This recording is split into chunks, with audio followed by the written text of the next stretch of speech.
Welcome everybody listening from all around the world, all around this beautiful blue-green planet we call Gaia. Welcome everybody here listening in Australia, this beautiful country of ours. Welcome to the Mystic Drop, where each week we try and journey down the road less traveled by, as the great Robert Frost once poetically put. I am your host, Roberto Roya. Joining me today is MP George Christensen. How you going, George? Very good. Very impressed with the Robert Frost poetic drop there, because I'm a big fan of Robert Frost. The road less travelled. Yes. Yeah, well, I know you're a journalist back in the day as well, so you've got that creative spark in you, I'm sure. Indeed. Yes. Politics has tried to dull it out, but it always remains. Yeah, that's it. No, once that spark is ignited in you, it never leaves. So that's good. And no, it's such an honor to have you here. And first of all, I'd like to thank you for everything you've done, for standing up for your truth, for freedom, and the people, not only for Australia, but for the world as well. You've done such an amazing job, and it means a lot. Well, thank you for saying that. Of course, as far as I'm concerned, it's but part of my job, although it is also definitely my passion. Don't misunderstand that. But it is sad that you have to congratulate me for doing something that I would think that any parliamentarian, any elected representative should be doing right now, particularly if they're part of a legislature which is supposed to be independent of executive government, and that is calling out executive government for breaches of human rights, for breaches of freedoms, for infringing upon our liberties. This is what so many elected representatives should be doing. But of course, we are stuck in this period of, as you may know, and many of your listeners or viewers may know, Dr. Matthias de Smet says is a period of mass formation, where, fear has just become so redefining for so many people, and now they view everything through the prism of fear, and as a result, we see the dampening down of human rights and liberties and freedoms, all for this esoteric, if I can so describe it, is that this esoteric notion of security, Yes. And it is esoteric. I should say, actually, it's not esoteric. It's actually fake. It's a fake security. But anyway, we have that problem that our rights and liberties are being blown up with support from sections of the populace, or for the sense of safety and security. Yep, that's right. And it's so refreshing to see a politician speak like this, speak from the heart, instead of instead of saying what he's told to say. So it's amazing. But we're going to get into all that. But before we start, we've got Shouldn't be amazing, shouldn't it? Shouldn't it be normal though? Yeah, Anyway, exactly. it shouldn't be amazing. Yeah, that's right. So we've got a mystic drop incantation, which I like to share with my first time guests. And it goes like this. So we are two cosmic spiritual beings sitting around the campfire, two drops of light from the Great Spirit. Truth is our path, and wisdom is our teacher. We start with a salute, and now let our magic flow. So I wish I was pre-prepared. I would have had the drink in hand. I'll do a mystical one. That's a mystical one. So last week we saw hundreds of thousands, some even calling over 1 million people, converge down to Canberra, and stand up, for freedom, to end the mandates and all the craziness, bullshit that's gone on for the last, 2 years.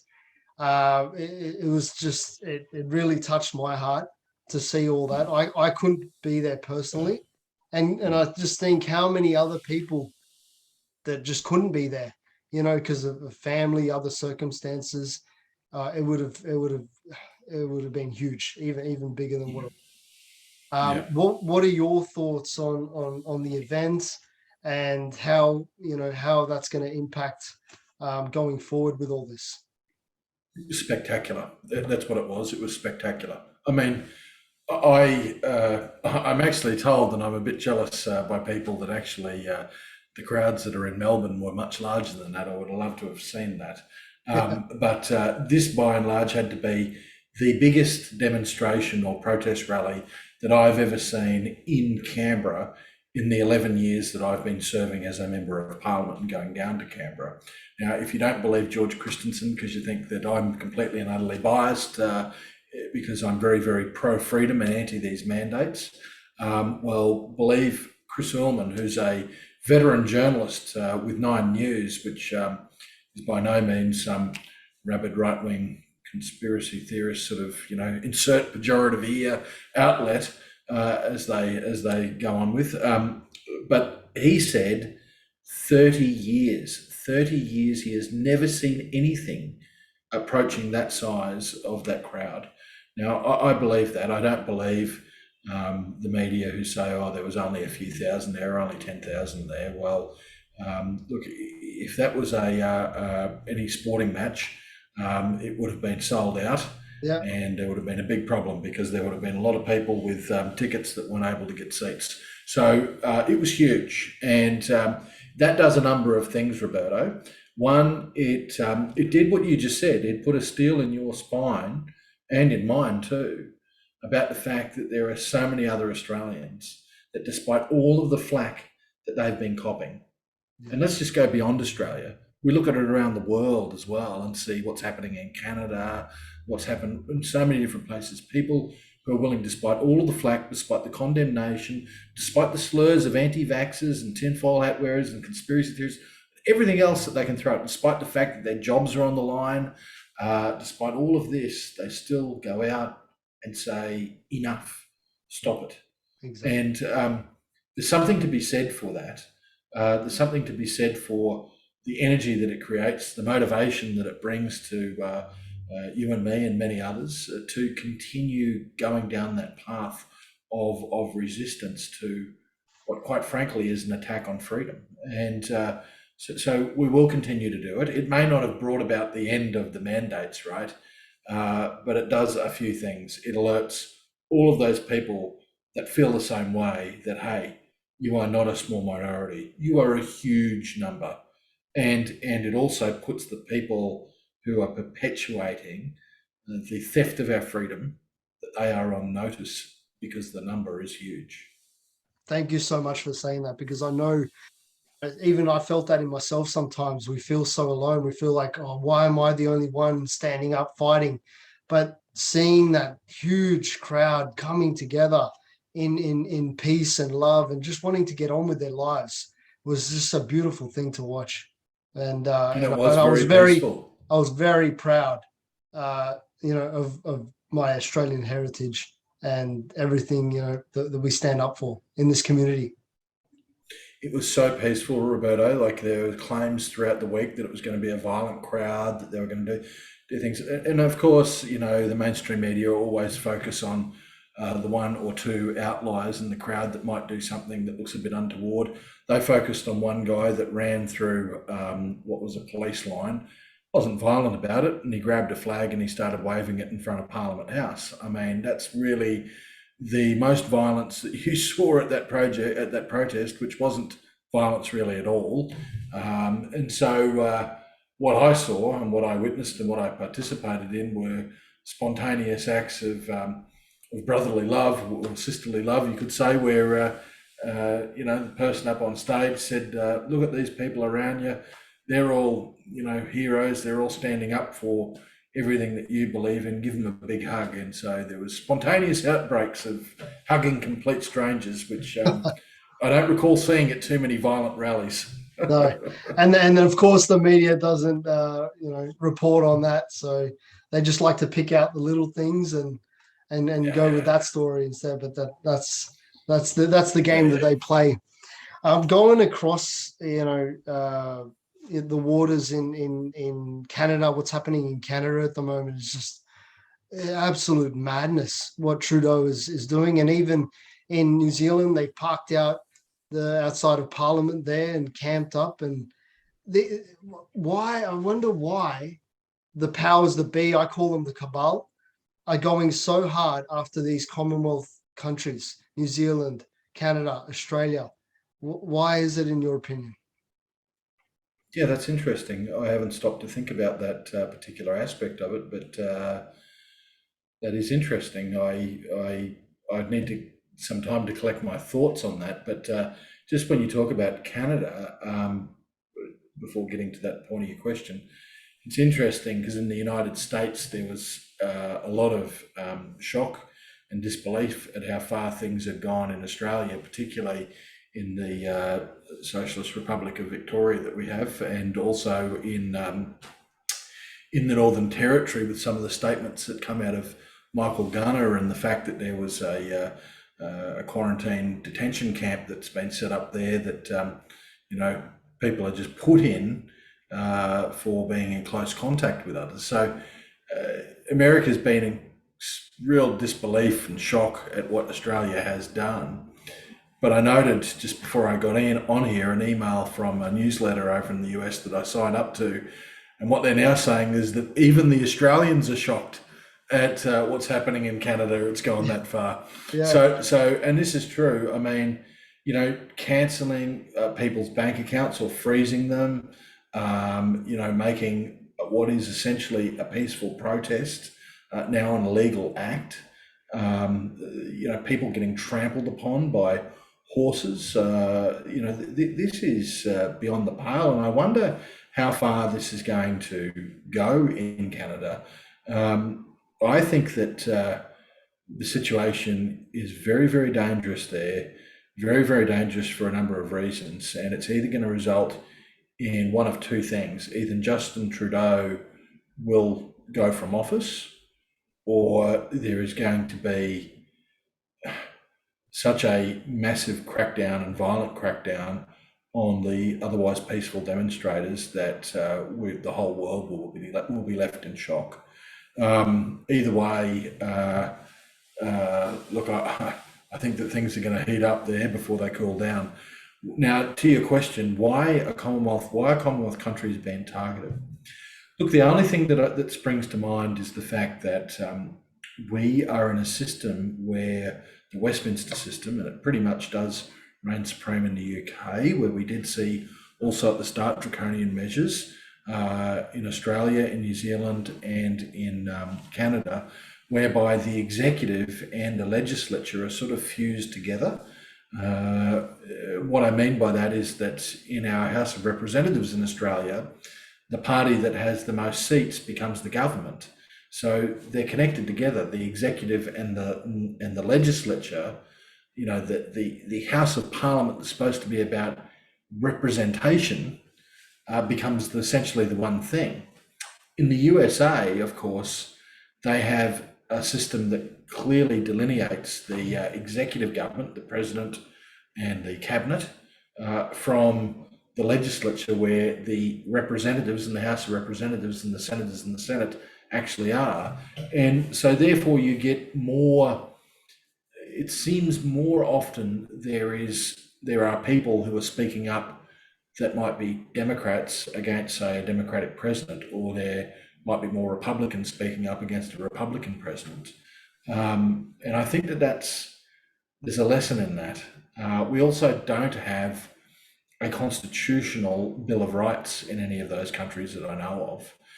Most of our rights come about by either convention or by the legislation, and conventions can be ignored and legislation can be overturned by the government of the day.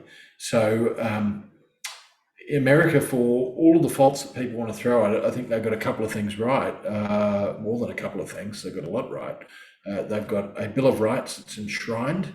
They are not just considered God-given, but they trump any legislation that a government wants to put up, and their Supreme Court holds those rights very, very closely for the American public.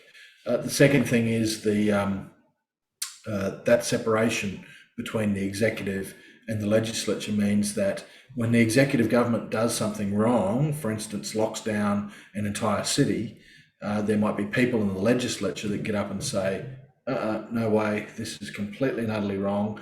And then you might even have the legislature vote against it, and it stops it. It's that check and balance. Westminster systems, like what we have, like what Canada has, they don't seem to have that thorough inbuilt check and balance. Yeah, and it seems that somebody wrote to me the other day and saying that the leaders in those countries, they've got the young leader programs already established in those countries. Um, you know, 100%. people are talking about the World Economic Forum, Klaus Schwab's, all this stuff happening, and I just wonder, it's going to hit Australia soon, I think, as well, and then that's what they're preparing us for. This is another aspect that's probably a little bit less philosophical and a bit more political. I mean, obviously the system makes it easy, because I just said there's little check and balance, there's little enshrined rights in their constitution. But what we've had is the World Economic Forum that certainly has got its finger in the pie in many different countries, particularly Canada, where I think there are videos emerged in recent days or weeks of Klaus Schwab bragging about the fact that half of Trudeau's cabinet was made up of World Economic Forum graduates, their young leaders school, or whatever they call it. And so the World Economic Forum being this, it's not a conspiracy theory. They're an unelected private think tank that has a lot of pull. Yeah. They have the heads of major multinational big corporations sitting and paying a lot of money to actually be there, to rub shoulders with the leaders of governments and also the up and comers in those different nations in the political and business world. Even celebrities, even royalty attend these soirees that they have in conferences in Davos. And at these forums, they discuss ideas, they come up with agendas, and they push those agendas on policy leaders and thought makers and corporations to promote all around the world. And so you wonder why all of a sudden the slogan "Build Back Better" become the thing that every single politician was uttering right around the world, from Boris Johnson to Trudeau to Biden. So, I think that the World Economic Forum have a big part to play in why some countries have gone harder than others. If you have a look on that forum's website, they actually say that vaccine mandates are not a breach of human rights. Now, there is, by no stretch of the imagination could you suggest that this is not a breach of human rights. Human rights that are determined by a myriad of countries to be that are discussed in the Declaration of Human Rights, but they're also discussed in other documents such as the UN Declaration on Bioethics and Human Rights. And in that, I can tell you that there are multiple aspects of that declaration that Australia and many other countries abide by that have been breached. The major one of which, it says that if there is a medicine or procedure or vaccine, and you decide that you don't want to do it, it doesn't matter whether you decide, a minute or 10 seconds before they're about to administer it. If you don't want to do it, you don't have to do it. And you shouldn't be coerced into doing it. And there should be no adverse outcome on you for deciding not to do it. And so this has just been turned on its head. But this is the kind of thing the World Economic Forum promotes, that somehow that document magically disappears when it comes to COVID-19. There are no human rights. Well, actually there are, and this isn't a breach of it somehow. Well, and it's more than that, much more than that. This outfit is promoting this vaccine-only COVID response right around the world, and it's doing it hand in glove with big pharmaceutical as well. So, they've got a lot to answer for, the World Economic Forum. And I just say that even if you don't go down the rabbit hole and believe all the things that you might have heard about them on the internet, but I do believe quite a few of those things, because they make it pretty clear this is what they're on about. The one thing that should concern you about organisations like this, they are unelected, they are unaccountable, they are foreign to our politics, and yet they have so much influence and they are essentially putting forward agendas that will end up seeing light of day in legislation in our country. That is not how sovereign, democratic nations should operate in terms of their political systems. It's supposed to be laws built from the ground up, not having some unelected globalist body push it from the top down. So I'm no fan of the World Economic Forum. And you're right, they've got a big part to play in a lot of what has actually transpired over the course of the last 18 months. Well, for years, everyone's been talking about the New World Order. They're coming, they're coming. You know, this small group of elites, they always worked in the shadows. They always worked in the background. But now they're not even hiding it anymore. It's just out. They're actually saying it, New World Order on national TV, you know, and I'm just so glad that more people are waking up to it and joining this freedom revolution and standing up for our liberties. So, unfortunately, when you talk about the term New World Order, some people switch off straight away. It isn't a term that actually you have come up with or that I've come up with. This is a term that the globalist elites themselves have thrown out there. They want to see the world remade in a different fashion. And if you have a look at the World Economic Forum, they talk about the Great Reset now. The Great Reset is just exactly the same thing. It's resetting the world and creating the world in the fashion that the elites want. You and I aren't going to be consulted about this, neither are the vast bulk of your listeners or the vast bulk of the public of any country. This is a world reimagined as to how all of that crowd in Davos, it's how they want the world to run. And I'll tell you how they want the world to run. When it boils down to it, this is a fusion, bizarrely, of socialism and corporatism. Socialism and corporatism, you don't think those two things go hand in hand, but they do. This is wedding or marrying together big government with big corporations.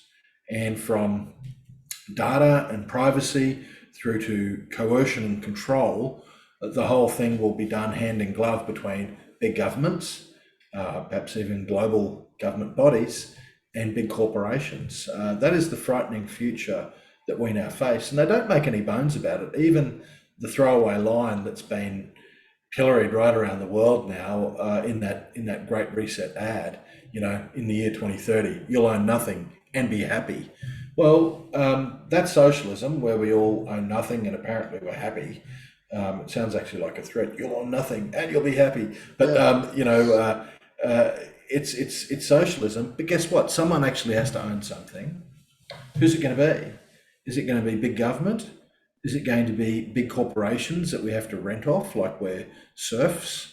I don't know about you, but I'm happy to actually own some things that I can control, things that I can build up for me and my family. You know, I don't want to have to rely on government to provide me things forever and a day, with the threat that they can take that thing away if I'm a bad boy in their eyes, if I don't behave by their particular code of ethics, you know, the social credit system. And the same goes with corporations. But we're seeing this stuff already now, Roberto. This is not stuff of the future. Go back to your Canada example. I mean, they're freezing bank accounts. The government, in concert with big banking corporations, are freezing the bank accounts of people who are giving money to a political cause.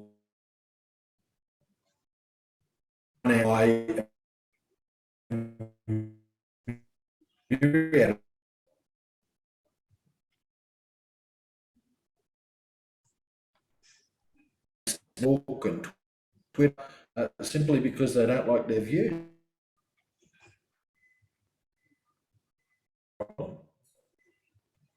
Yeah, that's right. And I always love to hear about how people, you know, woke up. You know, what was the trigger for you in your life to go to look at the world and go, nah, something's not right here. I'm starting to question, you know, what the mainstream media is telling me, what my government is telling me, and find your own truth. What was the catalyst for you? I've always been alert to the fact that there are, the old saying, there's no conspiracies, there's no coincidences either. And, I've always been alert to the fact that there are globalist agendas. People think, again, when you hear the term New World Order, people think, oh, they're tinfoil hat wearers. You hear about the term Agenda 21, now Agenda 2030, and people think the same thing when people start talking about that.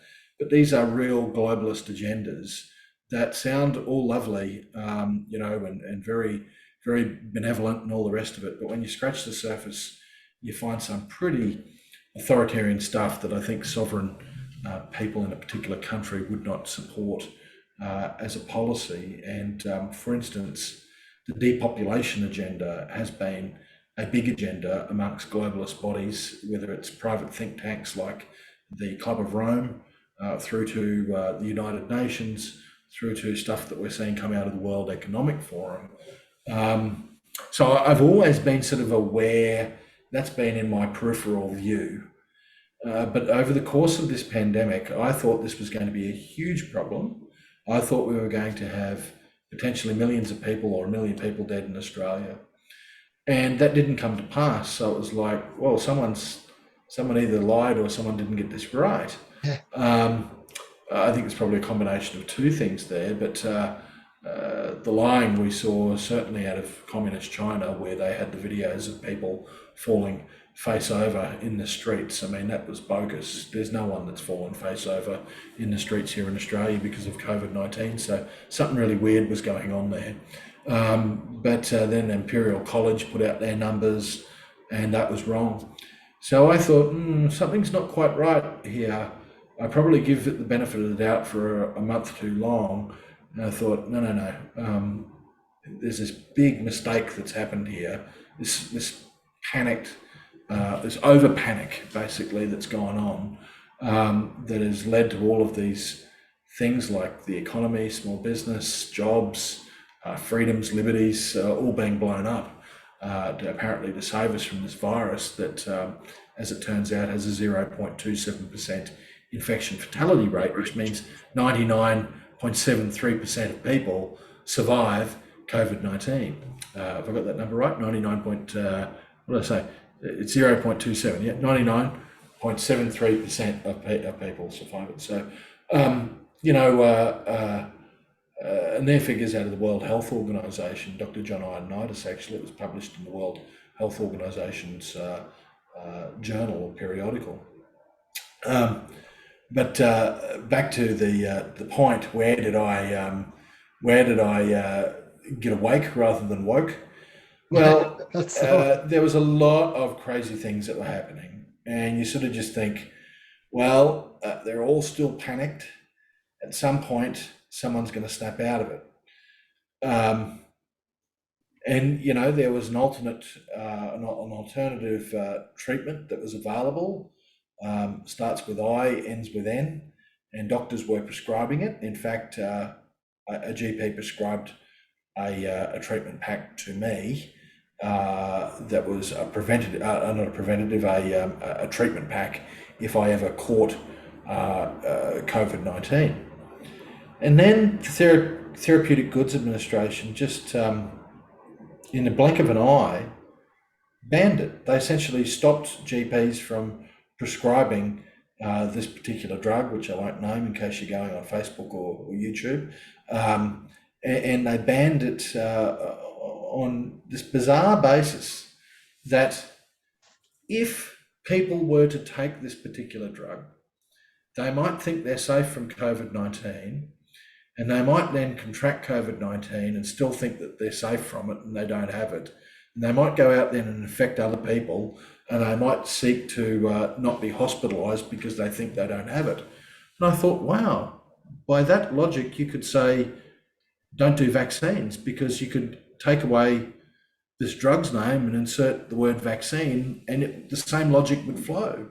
So this is a completely illogical argument that they've put up around why they're banning this. Why are they banning it?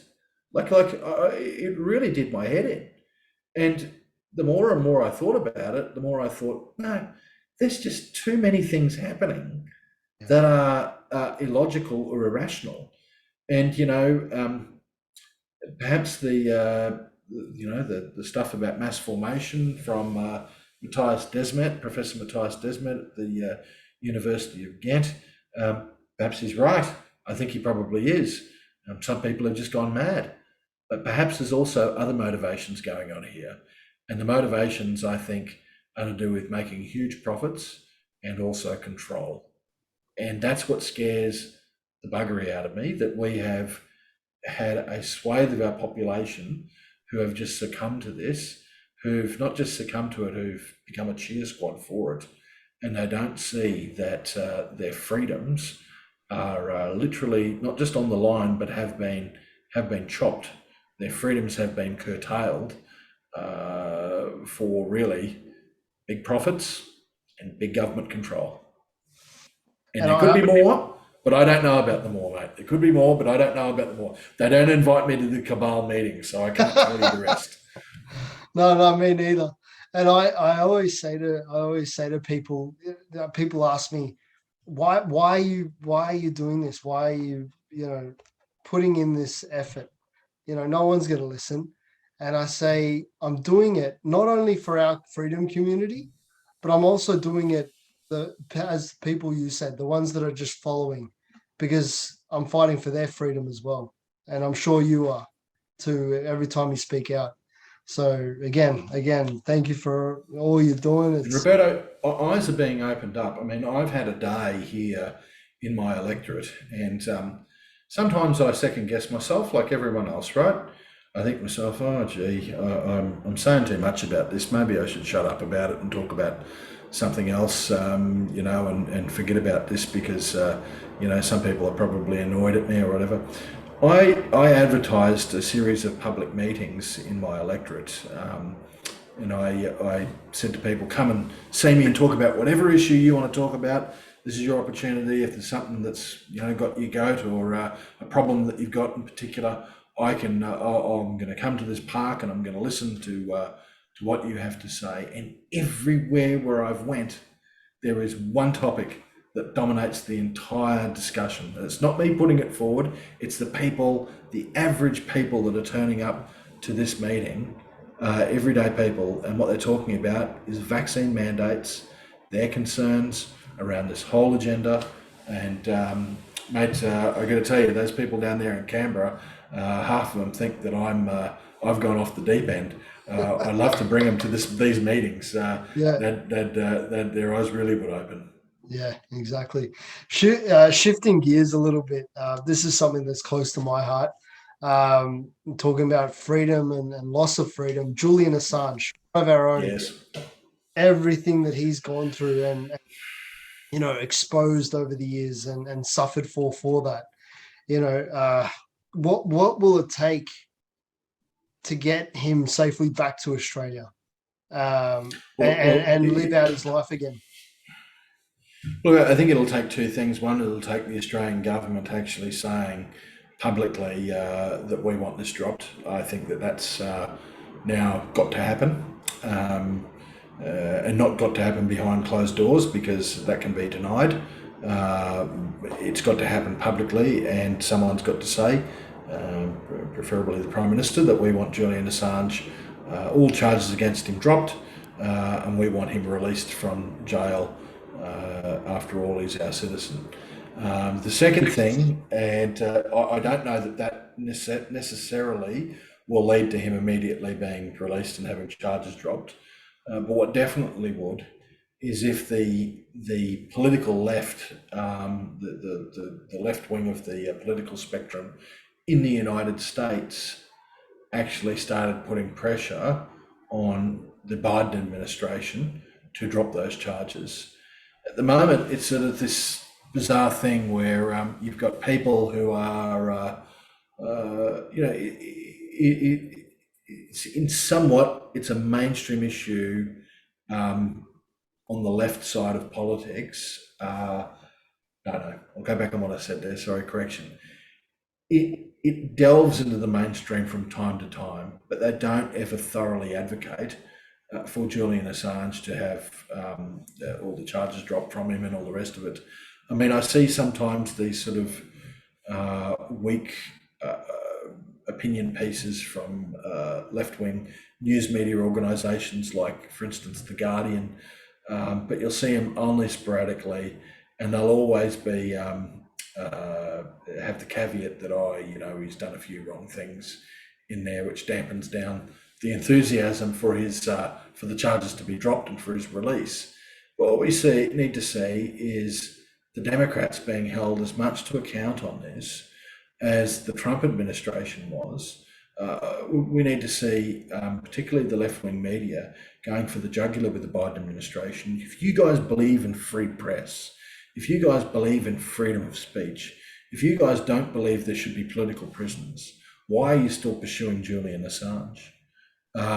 Is it just because he upset the chances of your mate Hillary Clinton? That shouldn't have anything to do with it. Really, it shouldn't have anything to do with it. I think that there's a lot to do with it. There is a lot to do with that fact. There is a lot to do with that fact, and the reason why the left don't go so hard on the issue of Julian Assange, particularly in America, is predominantly to do with that fact. So I don't know. That's possibly a couple of the ways we're going to do it. But the rumor had it that Donald Trump was considering pardoning Julian Assange. And the rumor had it, and pretty substantive sources that actually speculated about this, said that he was approached by representatives of Mitch McConnell, who was the House Majority Leader, who told Trump in no uncertain terms that if he pardoned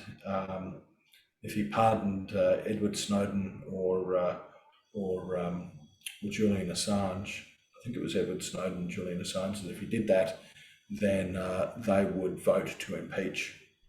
And so that was it. He stepped back from it. He was thinking of doing it, and he stepped back from it. Hopefully, if Donald Trump becomes president again, which I actually think he probably will, that this will be his last throw of the dice, and he won't care what people think, and he will just start pardoning people from the very beginning, not at the end. Just start pardoning people that need to be pardoned. All the political prisoners. He'll go guns blazing if he gets back in. After everything that's happened the last 2 years. And that happens, I'm grabbing a bag of popcorn and and I'll be flicking between Fox News and CNN. That's right. I did that a lot when he was in power, just to see the both sides. So yeah, that's interesting. If you were in Scott Morrison's position these last 2 years, what would you have done differently as a leader? Well, I don't want to second guess people, so I'm not going to say what Scott Morrison did wrong, but you've asked me the question, what would I have done? I probably would have been as cautious as the next person for the first couple of months of COVID, but come probably about June, I would have said it's time to reassess what's going on here. I would not have tolerated border closures, state border closures. I would not have tolerated it at all. I would have given an ultimatum. I would have taken it to the High Court, but more than that, I would say, well, we're either going to win in the High Court or we're not. But at the end of the day, the borders are going to reopen so Australians can go anywhere in their country, because we are one country, not a myriad of different countries. So I would have said the borders either have got to be open or you're going to lose your GST funding. Wow. Okay. It's as simple as that. Or some form of funding. That any state that wants to go it on their own, well, they are going to go it on their own because they will have agreements and deals and all the rest of it just simply cancelled. So I would have ended border closures through those means. The second thing that I would have done is I would have made sure that the vaccine response was completely and utterly mandatory. Not mandatory, I should say. I would have made sure that the vaccine response was voluntary, and that other alternative approaches were accepted, and I would have legislated that any Commonwealth government data that is used to prove vaccination status was not used to sack anyone, was not used to discriminate against anyone. I would never have closed flights out of the country. I think that that's wrong. People should have been able to leave Australia if they so desired. So there's many things that I would have done that are quite different to what has happened. And the final thing, just to say, from a federal government point of view, we can talk about alternate treatments, which if we name them, we'll get kicked off Facebook and YouTube and all the rest of it. But there is one alternative treatment that is accepted by the TGA. It's monoclonal antibodies. The TGA themselves say have an 80% effectiveness in reducing deaths and hospitalisation, or hospitalisation and deaths, I should put it that way, from COVID-19. So if we have a treatment right now that is available, it's in this country, it's been since late last year, that can reduce hospitalisation and deaths. Well, what I would have done is I would have bought millions of these doses or these treatments, and I would have had them deployed to highly vulnerable people in our population. You would not have needed vaccinations if you had a treatment like that readily available, free of charge, able to be administered quickly, safely, right around the country, and you would have seen the numbers drop by 80%.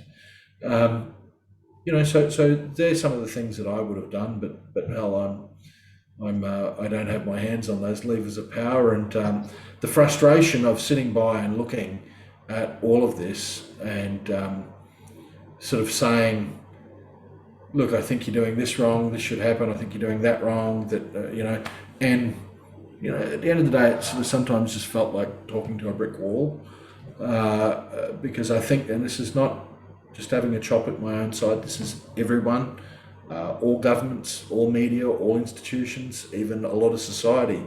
It's like the blinkers were on. This was the goal at the start, and that's the goal that we're heading down. This is like a war, man. This is a war. We've got to defeat this virus. And you say to them, hey, the virus isn't that deadly, Let's get off the highway. All this stuff. But no, you know what? Because this is like a war. You saying that, what are you, a traitor? Are you a traitor to our cause? Because we're in a war here, and you're saying that this virus is what only kills 0.27% of people that it affects. Yeah. Actually, Roberto, segue here. I asked people, I went around my electorate asking people at random, hey, if you caught COVID, what do you think your chances are of dying? And I heard everything from 60% down to 5%. Yeah. Even had some people that thought they were, well, it's him asking, so I know it's going to be low. So they go, I don't know, 2%. And then when I'd say 0.27, the first reaction on average was that's bullshit. They'd say that you're making that up. Some people actually get a bit angry when I'd say it to them because you're just a crazy conspiracy theorist sort of thing. And then I'd pull out the iPhone with the page that I saved from the World Health Organization bulletin and show it to them, and they'd read it. And where's that from? There, see that says WHO.int. What? Are they conspiracy theorists as well? Yeah. And I say, so what do you think? And then they'd get angry at the media. They'd get angry at politicians. They say, the common response was, well, what's all this crap that we're having to go through then? Yeah. And that is a very good response. It's a response that I've shared.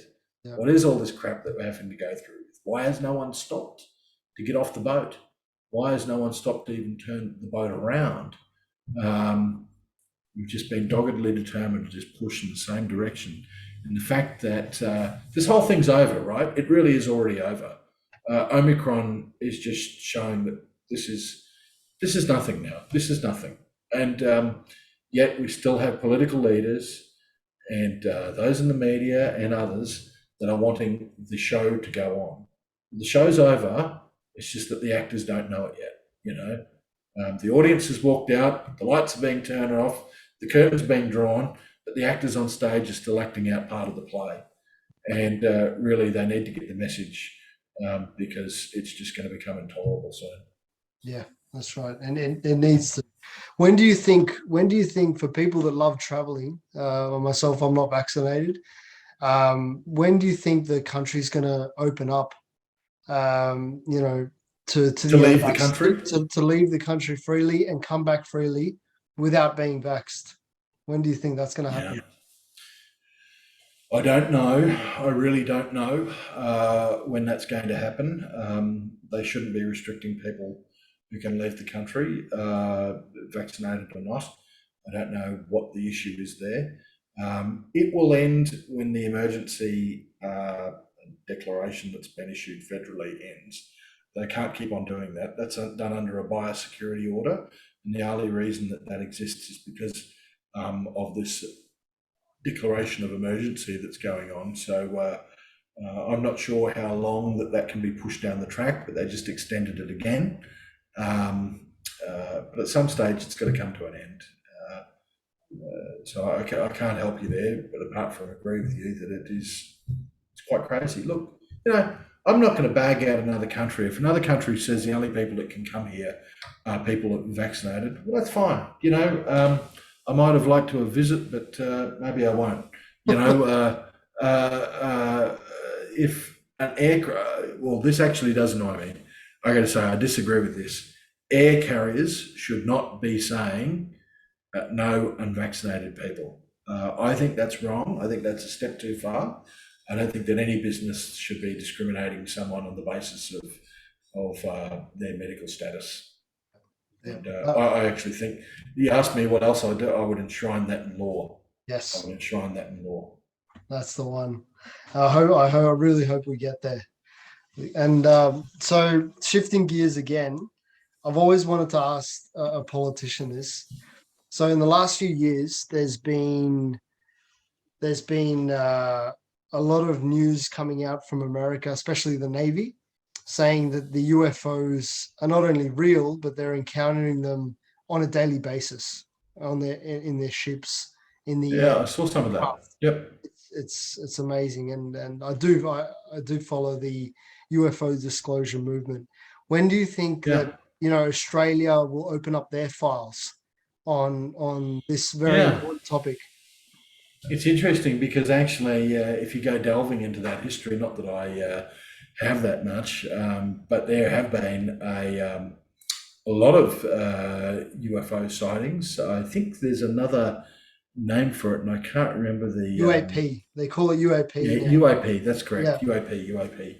And there have been a lot of sightings actually in Australia, and so there would be files certainly that the Air Force keeps, in particular on these UAP sightings. I don't know when they'll be released. It's an interesting question. I mean, they're all. I haven't followed. Have they been completely declassified in the US yet, or are they about to be? Oh, they've slowly come out saying that the Navy has said that they're absolutely real and they're encountering them. The New York Times did a whole story back in 2016, front cover. So in terms of the files, there's been Freedom of Information Act, releases here and there, like drip sort of stuff, but nothing in bulk.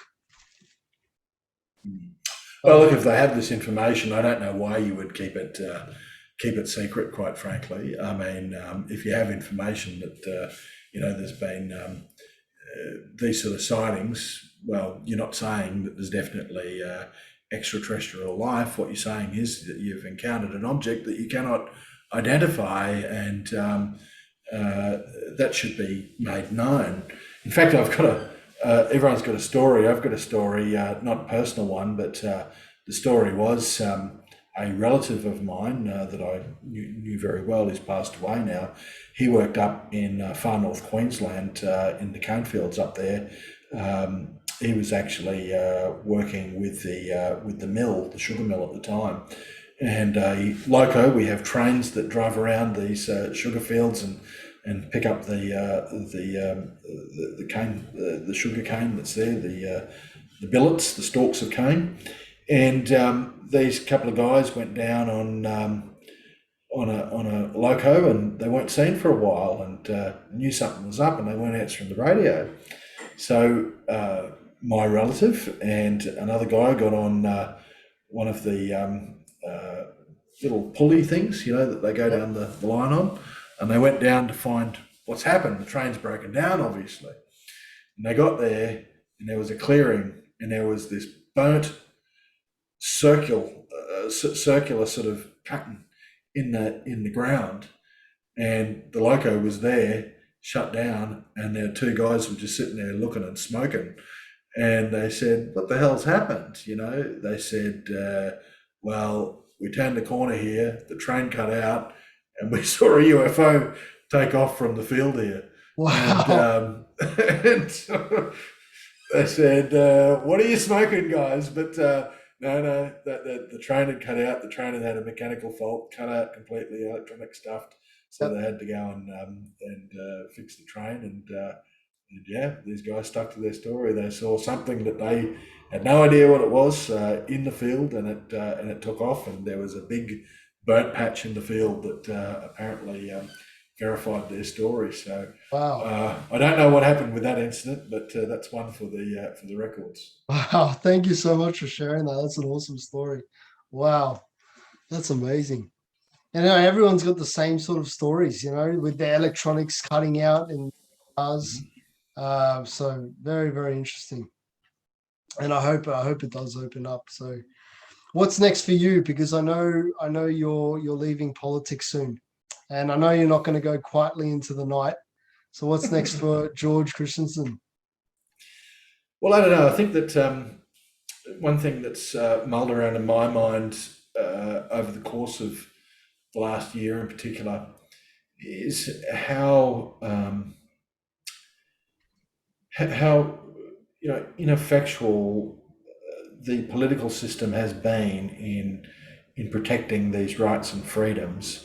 And I think that that's in large part due to the fact that there is this view that floats around our society that our safety and security, so to speak, are far more important than the freedoms and rights that literally have been fought for by men and women past in this country. Literally, there have been over 100,000 men who gave their life for these freedoms for us, and yet we have felt completely at ease. We're just pushing all that to the side, curtailing them all for this sense of safety and security. So there is something, I think, that is gravely amiss with our culture. And it's not just Australian culture, it's Western culture, because this is happening in all parts of the world. Again, Canada, New Zealand, Great Britain, Germany, Austria, the USA, or at least in some parts of the USA, it's right. It's just, wow. I've got a friend that lives over in Florida, and he says it's like COVID never existed here. But then you get other states like California where, it's just complete COVIDiocy, just lunacy in the terms of how they deal with this. I mean, mask mandates, a key example of complete and utter lunacy. I mean, these things do nothing, really. Mask mandates do nothing. That's been proven now. But we still maintain the fiction by having this face diaper on everywhere we go, and we're required by law to have it in my state here in Australia. So what am I going to do? Well, I used to be a journalist. I've got some skills in that area. I've got the knowledge of the political system. They're two great evils, journalism and politics, or at least they're the least trusted professions going. Maybe I might try and turn my mind to how I can use those skills and that knowledge for something good that can actually change the culture and play a very, very small part in what may be a turnaround for freedom, a turnaround for liberty, saving Australia, perhaps saving the Western civilization from the descent into authoritarianism that maybe otherwise it would be destined to go in. I don't know. Always love to end on a high positive note. So, what messages of hope would you like to share with the Australian people and the people of the world? We know we're just talking about culture, right? And so there's one thing about culture. You can't change culture at the ballot box. That's a symptom of it. You can't change culture via laws, legislation, and regulations, because laws, regulations, and legislation, that all comes from decisions at the ballot box. So culture is vitally important, and we can all play our part. You, Roberto, are playing your part here in talking to your network and your audience through this conversation that we're having. But we can all play our part, no matter how big or small that part may be. So there might be a network of people that one of your listeners has. Hell, I was talking today, pardon the pun, to a pastor of a church. He's got a big pull within his own community, and he can spread a message far and wide. There are other people that have their own networks that might be small, just a few friends and family members, but we can all do something to try and change the hearts and minds of those we can influence towards the goal of freedom and sovereignty. And that's my parting measure. Don't think that you can't. The little bit that you can do, the little effort that you can put in to sway someone else to move in the direction of freedom and sovereignty, the better we're going to be as a nation, the better the whole world's going to be, quite frankly. And you can do it. So well said. Thank you so much, George Christensen. Thank you so much. Where can people go and find you, support you with your work that you're doing now and future work as well? Yeah, thanks, Roberto. Look, I'm on all the social medias. I'm a bit of a social media junkie there. But if you go to my Substack, nationfirst.substack.com, I've got the complete list of all of my social media: Facebook, YouTube, Parler, Gab, Twitter, Getter, Rumble, you name it, it's there. Beautiful. Telegram. I'll put all the links down there so people can follow you. Thanks so much. No worry. It's been an absolute pleasure. I am Yep. Roberto Roya from the Mystic Drop. You've been listening to MP George Christensen. Thank you so much, George. Thank you, Roberto. Been an absolute honor. Thank you.